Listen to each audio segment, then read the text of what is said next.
Welcome to Christian Podcast, where we look at the world and our own lives through a Christian lens. Today, we're embarking on a really fascinating deep dive into a concept that, well, it sort of redefines how we think about achievement and purpose. It's called the triangle of success, a Christian perspective. Now, you shared some insightful sources on this, and our mission today is basically to unpack how Christian theology fundamentally reshapes our understanding of success. We'll explore this through that familiar lens of knowledge, skills, and attitude, and see how these elements, well, how they beautifully reflect God's character and our call to discipleship, ultimately leading to a life profoundly centered on Christ. Yeah, and what's truly illuminating here, I think, is how this framework isn't just about, worldly accomplishments. It's actually more like a practical blueprint for spiritual growth. We'll be connecting the dots between, say, foundational truths, our practical abilities, and that inner character, all with the ultimate goal of glorifying God.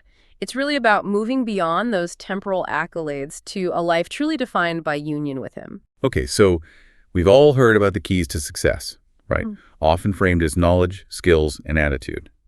But what if that familiar triangle, when we look at it through a Christian lens, isn't just a guide to worldly achievement, but actually a radical blueprint for something far more profound? Today, it feels like our sources are challenging us to completely rethink what success truly means, starting with knowledge. That's precisely it. Our sources make it abundantly clear that while the terms knowledge, skills, and attitude might sound like, secular self-help, this framework, when viewed through Christian theology, is profoundly rooted in biblical wisdom. It's presented as a guide for practical living, yes, but one that also illuminates deep spiritual significance. And it all converges in a life centered on Christ. It's much more about achieving, let's say, eternal significance rather than just worldly success. Okay, so let's start there with knowledge. Our sources mention it encompasses foundational truths. But it sounds like they're suggesting knowledge isn't merely about accumulating data points. Because, let's be honest, in today's world, we're kind of drowning in information, aren't we? Yet often starved for true wisdom. How does a Christian perspective transform what knowledge truly means here? That's a really excellent point. The profound insight here, as our sources highlight, is that true knowledge, through this Christian lens, fundamentally begins with reverence for God.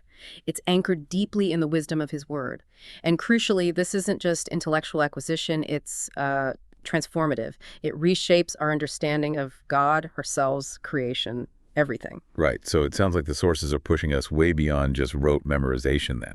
Could you unpack that a bit more, how this transformative aspect truly reshapes our understanding? It's absolutely relational. This kind of knowledge, it draws us into communion with God, inviting us deeper into His presence. And here's where it gets really distinct. The sources emphasize Paul's warning, right? That knowledge without love is empty. Christ Himself is the ultimate truth. So this perspective, it reflects God's own character of love and guides us as disciples in righteousness. It deepens our relationship with Him. It sort of forces us to ask, does this knowledge draw me closer to my Creator, or does it just, empower my own ambitions? That's the transformative shift. Okay, so if knowledge is this transformative foundation, how do we then act on that understanding? Our sources pivot pretty powerfully here to skills, those practical abilities like goal setting or time management. How does Christian theology redefine our understanding of these, everyday tools? Well, skills in this specific context are viewed as direct expressions of biblical stewardship. The parable of the talents is a classic example the sources bring up, and it's not just about money, right? It's about the unique gifts and capabilities God entrusts to each of us for faithful use. That's a really crucial distinction. So the sources seem to be saying it reorients our very motivation for action. Does that mean our personal gain is completely out of the picture, or just redefined? Even something mundane, maybe organizing a closet, could that be an act of worship if viewed through this lens? Exactly. The sources emphasize that believers are exhorted to work as unto the Lord. So even practical skills, like time management, which we often see as just a secular efficiency hack, they take on a deeper meaning, a sort of urgency, aligning with the urgency of Christ's return. It urges wise stewardship of every single moment. Consider Joseph in Genesis. His administrative skills weren't just for Pharaoh's benefit, were they? They were God's wisdom in action, preserving life and reflecting His glory. It really shifts the entire purpose of our work, expressing stewardship as part of our spiritual growth journey. Okay, and that brings us to the third point. Yeah. Attitude. This feels deeply personal, maybe the most revealing of the three. How does a Christian attitude reflect God's character and our call to discipleship? A Christian attitude fundamentally mirrors the fruit of the Spirit, those attributes of God's own character: love, joy, peace, patience. The standard is unequivocally set by Christ's humility and his unwavering integrity. So it's about a complete inner reorientation then, not just, putting on a brave face or acting nicely. Yes, absolutely. It's profoundly shaped by a complete surrender to God. That's what produces lives of grace. Attitudes like integrity or even optimism, they become these powerful testaments to the gospel.